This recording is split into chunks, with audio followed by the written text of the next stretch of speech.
Forest Ghost Legend, Part 3, Strange Guest and Underground Secret. On a drizzling night, the whole Lungdam village was immersed in a gloomy darkness. The old man sat by the fire and told the children the story of the abandoned field, his voice trembling, as if reciting an old prayer. Suddenly, a stranger appeared in the village. He was a tall, thin man, wearing an old worn-out cloak, holding a heavy backpack. He called himself Nun, said he was a geomancer, traveling everywhere to find dragon veins, but his eyes were too deep, too dark, making the villagers uneasy. When Ngan heard the story of the abandoned field, he only smiled faintly. All ghosts are gathered from resentment. If resentment is heavy, then a blood sacrifice is needed to calm them. That night Ngan quietly brought a lantern and a hoe and walked alone towards the field. The crescent moon hung low and the path was covered with fog.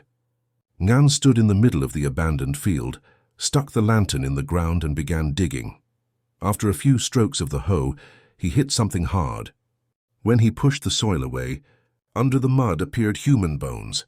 Not just one, but hundreds of skeletons crowded together, mixed with rotten rice roots. Suddenly, the ground under his feet shook. A cold air rose, followed by groans that mixed together, sounding like hundreds of crying throats. "We are hungry. We are thirsty. We need blood." A series of pale hands rose from below, grabbing him.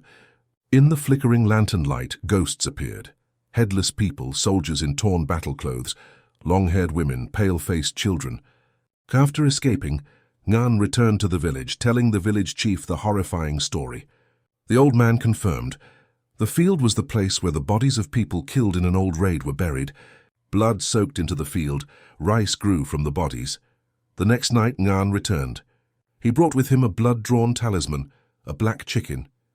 When the chicken blood dripped onto the ground cracked open, and a cold wind blew up as if from hell. From the crack came the sound of war drums and screams of murder. Ngan realized that this was the army of demons that had been sealed for 1,000 years. He cut his own hand, letting the blood flow onto the ground, and shouted, "If you need blood, take my blood, but don't sow more death." The demon soldier appeared, half human, half demon, laughing loudly. "1 drop of blood in exchange for 100 dead lives. Do you dare to pay the debt of the dead on behalf of the living?" Ngan nodded. The field became quiet again, the crack gradually closed. But his blood continued to flow, turning the reed roots red. From then on, Lungdam village was plunged into long, uneasy nights. Children cried, cows and buffaloes withered in their pens, and reeds grew red as if soaked in blood. As for Ngan, no one saw him anymore. Only the bloody ceremonial knife remained, stuck at an angle beside the field.